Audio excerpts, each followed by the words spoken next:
सभी को आदाब, नमस्कार, सत श्री अकाल, जय हिंद, जय भारत।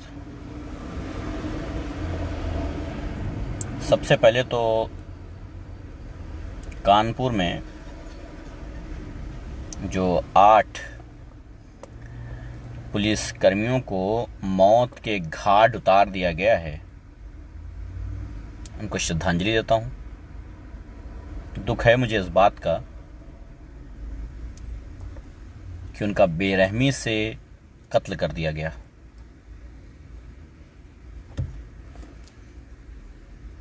दूसरे,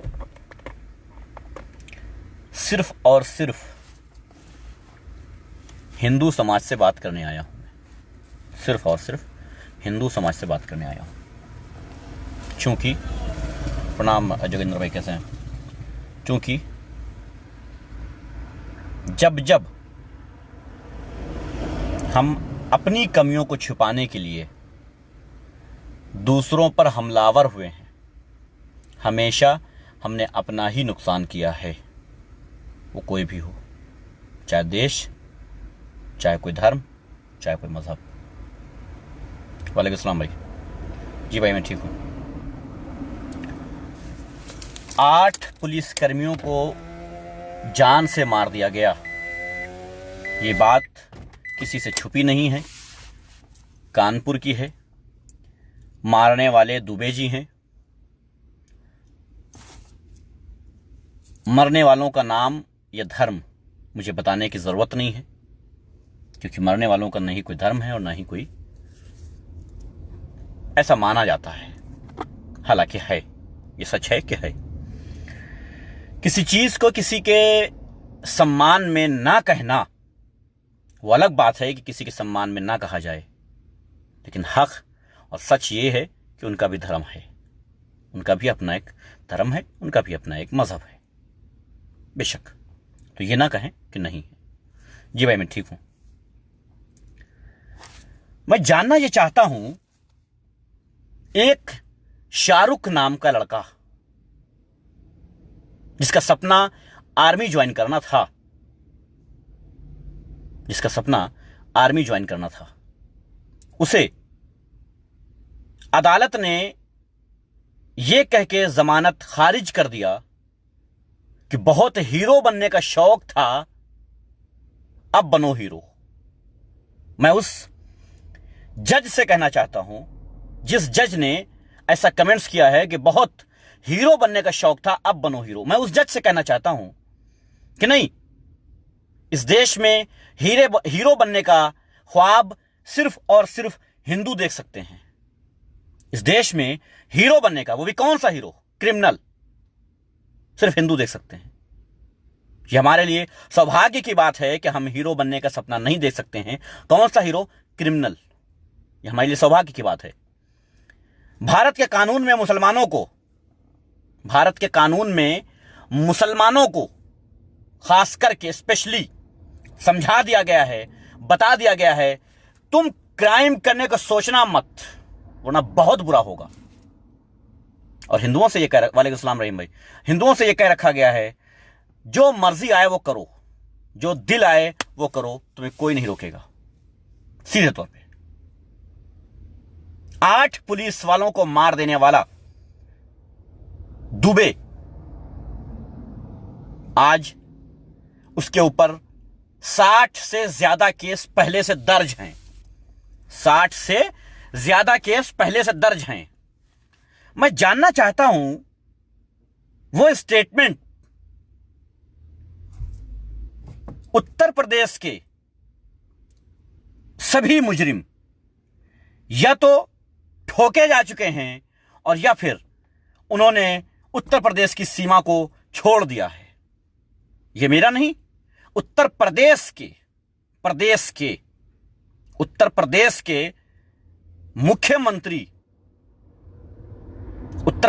के मुख्यमंत्री अजय सिंह बिष्ट द्वारा यह स्टेटमेंट जारी किया गया था। अब मैं जानना चाहता हूं कि जो 8 पुलिस वालों को मौत के घाट उतार दिया, वो दुबे कहां गया था, कब आया, कैसे आया और कैसे उसने शूट किया। वो तो 8 मारे गए हैं क्योंकि 8 थे, कुछ घायल हैं और 8 मारे गए हैं। अगर और ज्यादा होते या और ज्यादा उसकी रडार में आए होते, उनके खिलाफ क्या होता? क्या वो बच जाते? नहीं। क्यों?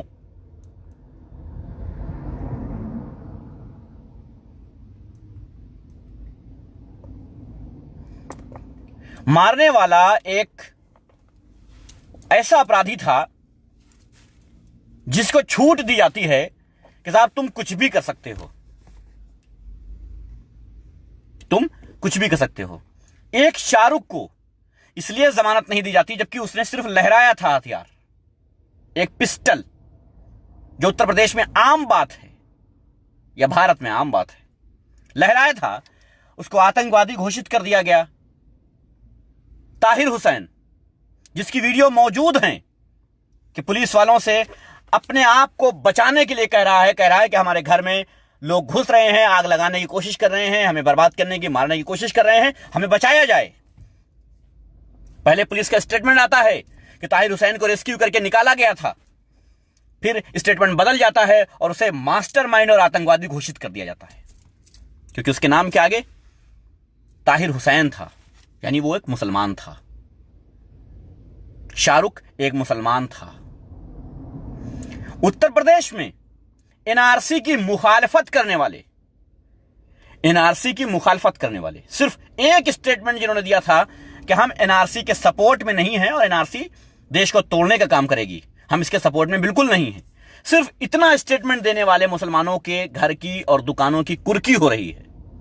66 लाख रुपए उनके ऊपर जुर्माना डाला गया है और चौराहों पर अदालत के मना करने के बावजूद अदालत पर उनकी तस्वीरें लगाई गई हैं। उत्तर प्रदेश की बात कर रहा हूं मैं। अदालत के मना करने के बावजूद चौराहों पर उनके चित्र लगाए गए हैं और दुबे, जिसके ऊपर 60 मुकदमे पहले से हैं और अभी 8 मर्डर और कर दिए हैं उसने, अभी तक उसके ऊपर 25,000 रुपए का जुर्माना था, अब उसे बढ़ा करके 50,000 कर दिया गया है। जी हां, इनाम घोषित किया गया है 50,000 रुपए। मरने वालों को 1-1 करोड़ दिया जा रहा है, यानी कि 8 पुलिस वालों के घर वालों को 8 करोड़ रुपया दिया जा रहा है, लेकिन उसका खामियाजा दुबे के प्रॉपर्टी से नहीं भरा जाएगा।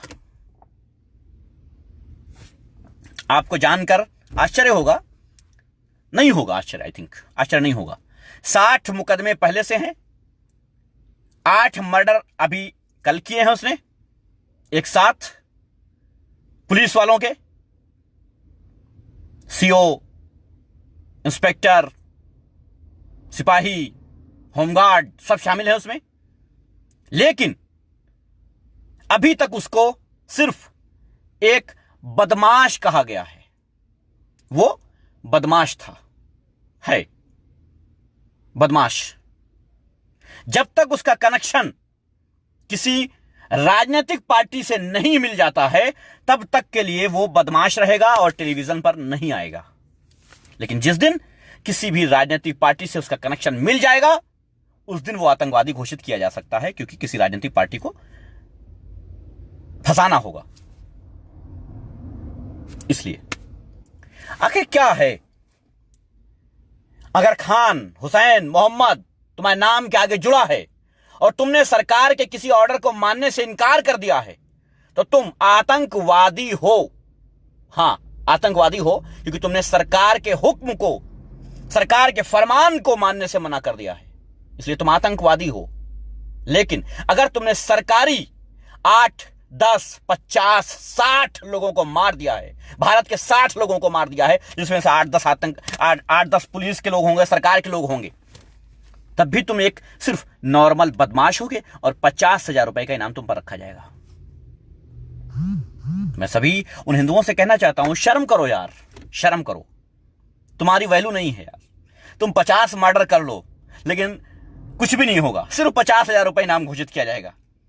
अरे तुमसे अच्छा तो हमारे यहां का एक बच्चा है जो सरकार के हुक्म को मानने से मना कर दे तो उसे इंटरनेशनल टीवी पर आतंकवादी घोषित करके 8-8 दिन डिबेट चलाई जाती है।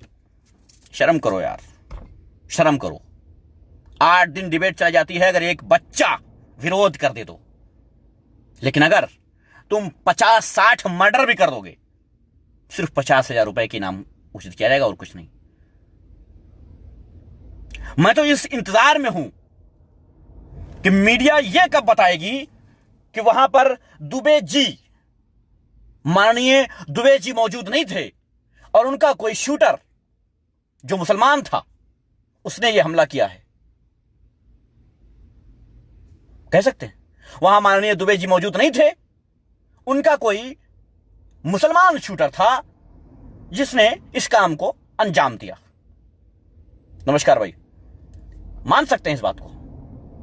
अच्छा, एक सवाल मैं छोड़ जाता हूं, किसी ने नहीं किया होगा अभी, मैं पहला हूं जो सोशल मीडिया पे सवाल छोड़ जा रहा हूं। कानपुर में 8 मर्डर करने वाले दुबे जी जो हैं, माननीय दुबे जी, उस घटनाक्रम के कुछ घंटों के बाद, नोट करना, कुछ घंटों के बाद उस जगह से 1 किलोमीटर की दूरी पर 3 लोगों को मार गिराया गया है और कहा यह गया है कि ये वो लोग हैं जिन्होंने हमला किया था।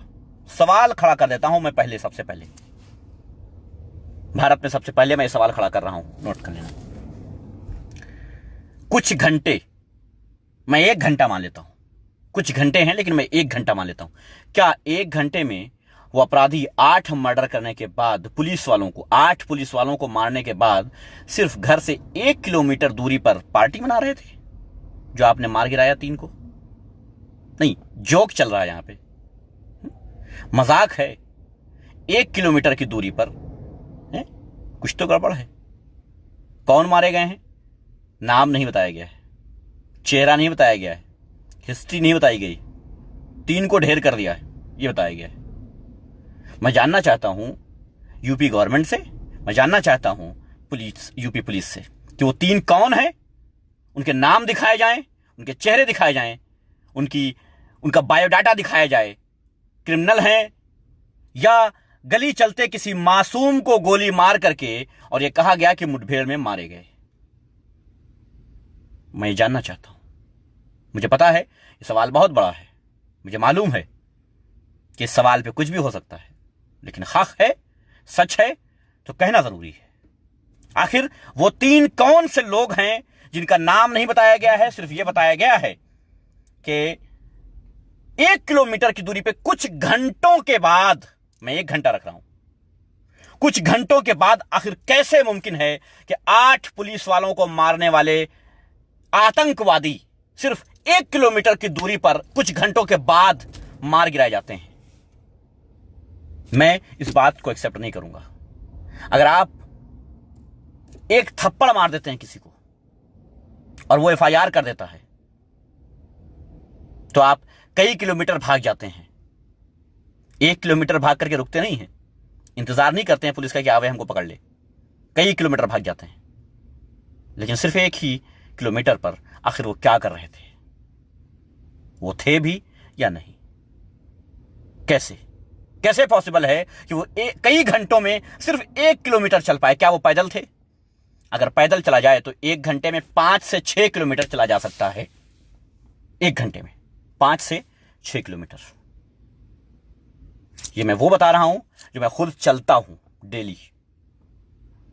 1 घंटे में 5 से 6 किलोमीटर जो मैं खुद चलता हूं वो बता रहा हूं। तो फिर कैसे? वो क्या सो के जा रहे थे? वो क्या दावत खा रहे थे?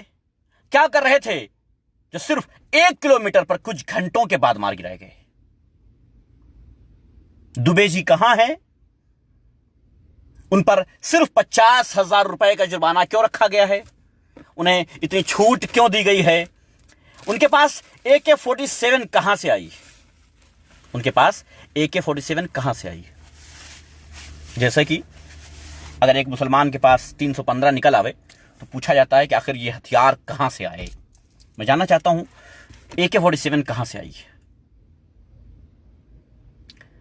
मैं जानना चाहता हूं उन 8 पुलिस वालों के मारने के बाद, जैसा कि अभी क्लियर नहीं बताया गया है, उनके हथियारों को जब्त किया गया है या वो भी दुबे जी लेके भाग गए हैं, ये भी जानना चाहता हूं मैं।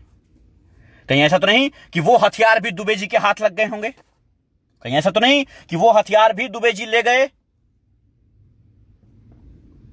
मैं जानना चाहता हूं दुबे जी की जो प्रॉपर्टी है, दुबे जी का जो घर है, दुबे जी की जो वो जेसीबी है, जिस जेसीबी को लगा करके रोका गया था, जब्त क्यों नहीं की गई है? अब तक जब्त क्यों नहीं की गई है? जेसीबी भी वहीं खड़ी हुई है, उनके घर भी वहीं है, वहीं है, क्या मतलब ठप्पा भी नहीं लगाया गया अभी तक लॉक करने का? नमस्कार भाई, वालेकुम सलाम। आखिर क्यों दुबे जी के लिए खास छूट क्यों? 8 पुलिस वालों को मारने के बाद, 60 मुकदमे होने के बाद, थाने में अंदर घुस करके राज्य मंत्री को, दर्जा प्राप्त राज्य मंत्री को मारने वाले दुबे जी अब तक आजाद कैसे थे? अदालत ने उन्हें बाइज्जत बरी कैसे कर दिया था?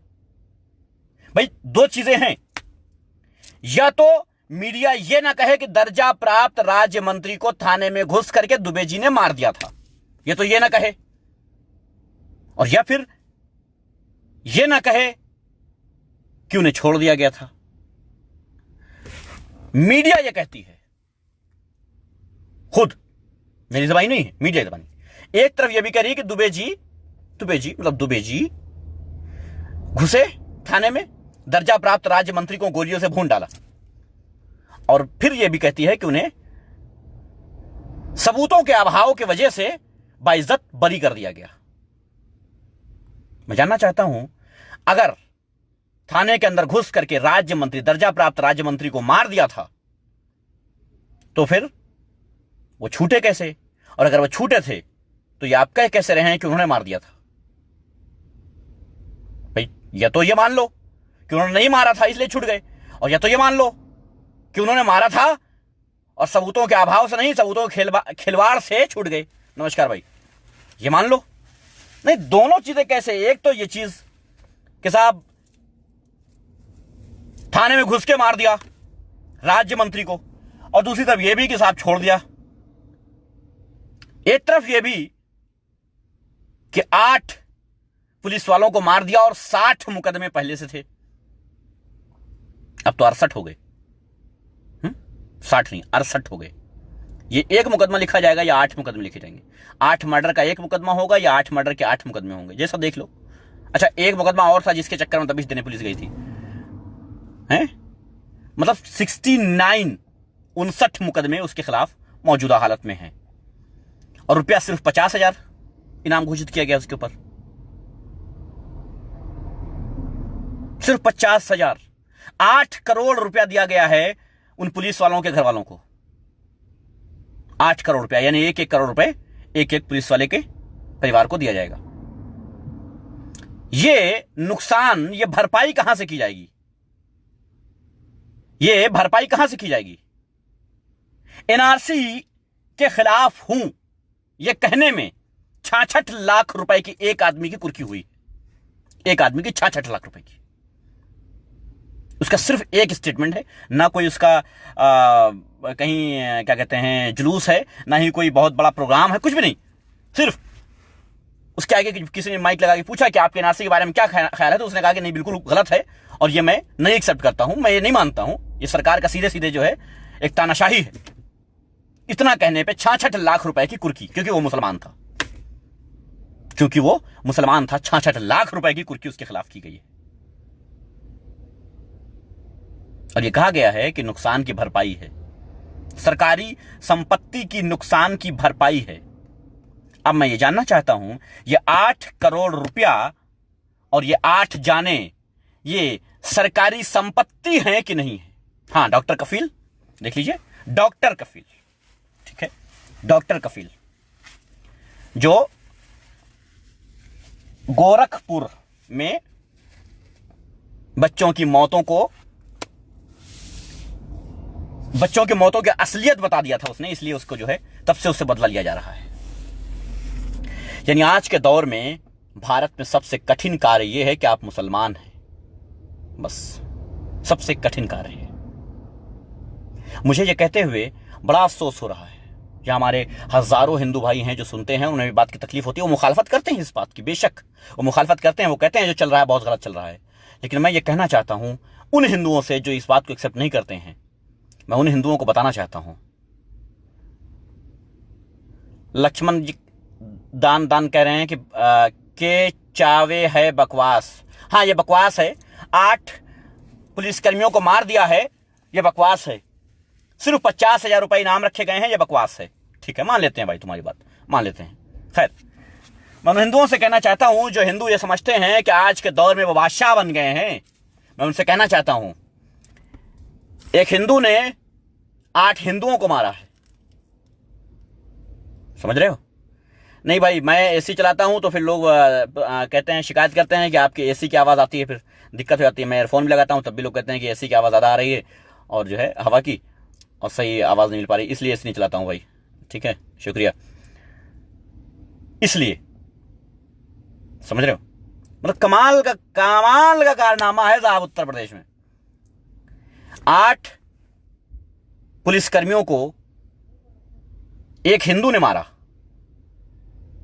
मैं इसलिए कह रहा हूं क्योंकि जब एक मुसलमान पकड़ा जाता है तो उसे सीधे मुसलमान ही कहा जाता है, आतंकवादी ही कहा जाता है, और कुछ नहीं कहा जाता है।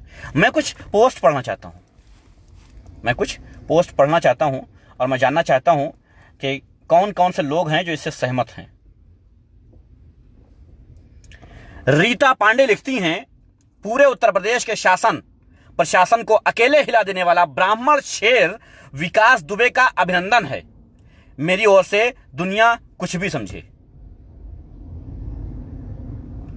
निर्भय ब्राह्मण लिखते हैं, जो लोग कहते हैं पुलिस विकास दुबे को गिरफ्तार करने गई थी, मैं पूछना चाहता हूं, इतनी भारी पुलिस बल के साथ गिरफ्तारी की जाती है या इनकाउंटर? सभी को अपनी प्राण रक्षा का हक है। वालेकुम सलाम भाई। शिशिर गर्ग लिखते हैं, जय श्री परशुराम, इसी कमेंट्स में। अनुराग त्रिपाठी लिखते हैं, पूर्ण रूप से सहमत। रीता पांडे लिखते हैं दूसरी पोस्ट में, ब्राह्मण शेर विकास दुबे जिंदाबाद, और एक भगवा कलर का झंडा लगाते हैं उसमें साथ में। उसी में रीता दुबे के पोस्ट में कमेंट्स आते हैं अमित मिश्रा का, विकास दुबे जिंदाबाद। हिमांशु शर्मा लिखते हैं, जय जय परशुराम दुबे जी जिंदाबाद। राकेश कुमार राय लिखते हैं, जिंदाबाद जिंदाबाद। शशिकांत शर्मा लिखते हैं, जिंदाबाद जिंदाबाद। मनुवादी पंडित अरविंद पाठक लिखते हैं, जिंदाबाद जिंदाबाद, जयति जय ब्राह्मण। नीलू तिवारी लिखते हैं, जिंदाबाद जिंदाबाद। ज्ञानेंद्र मिश्रा लिखते हैं, जय हो वीर पुरुष जय हो। मैं ठीक हूं भाई। दूसरे पोस्ट पे चलता हूं। विकास दुबे लिखते हैं, एक मिनट, विकास दुबे लिखते हैं, नहीं सॉरी, धनंजय दुबे लिखते हैं, विकास दुबे जिंदाबाद। टीटू तिवारी लिखते हैं, जय हो विजय हो विकास दुबे जिंदाबाद। ब्राह्मण विनीत शर्मा लिखते हैं, जय दादा परशुराम। यतेंद्र दुबे लिखते हैं, जय हो। रावणवंशी आयुष पांडे लिखते हैं, जय हो। श्रीनिवास गुरुजी लिखते हैं, विकास दुबे की हिस्ट्री देखिए, उनके द्वारा की गई हत्याओं में ज्यादातर ब्राह्मण ही थे। इन्होंने सच्चाई जो है बताने की कोशिश की है। तो उसमें आदित्य शुक्ला कुछ लिखते हैं, श्रीनिवास गुरुजी बिल्कुल वो हो सकता है ऐसा करके कुछ लिखे हैं, लेकिन वो शो नहीं कर रहा है कमेंट्स, क्योंकि उनकी रिप्लाई में है ये। कुल मिलाकर के विकास दुबे का क्या मैटर है भाईजान?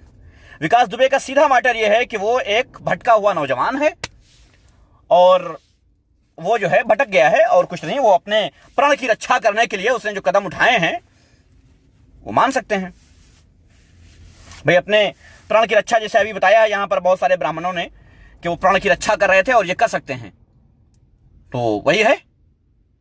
अब 60 मुकदमे पहले से थे और 9 मुकदमे ये नए, 59 मुकदमे जो हो गए हैं, सॉरी 69 मुकदमे जो हो गए हैं, 69 मुकदमे जो हो गए हैं, उसके बाद यार कम से कम एक मुकदमे का 1,000 तो रखे होते ना।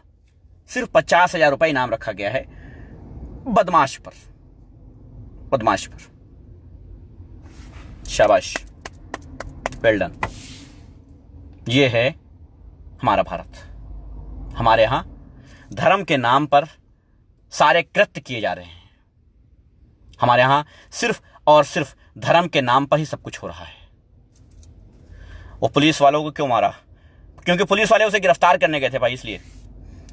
तो भाई मुसलमानों, ये मान लो कि तुम उफ करोगे तो आतंकवादी घोषित होगे, और हिंदुओं खास करके उसमें जो उच्च श्रेणी के हिंदू आते हैं, वो लोग जो मर्जी आए करो, बिंदास रहो। एक तिवारी जी हैं हमारे, बहुत अच्छे सोशल एक्टिविस्ट हैं। मैं चाहूंगा कि वो तिवारी जी आजकल में मुझसे वार्ता करें। मैं लाइव वार्ता करना चाहता हूं कुछ मामलात पे, क्योंकि उनके पोस्टें देखता हूं तो अक्सर हंसी आती है। तिवारी जी, आप समझ रहे होंगे, आप बहुत अच्छे सोशल एक्टिविस्ट हैं। मैं समझ रहा होंगे आप क्या, मैं आपको ही कह रहा हूं। मैं चाहता हूं कि इस बात पर आप कुछ प्रकाश डालें। धन्य हो, धन्य हो मरता भारत का भय।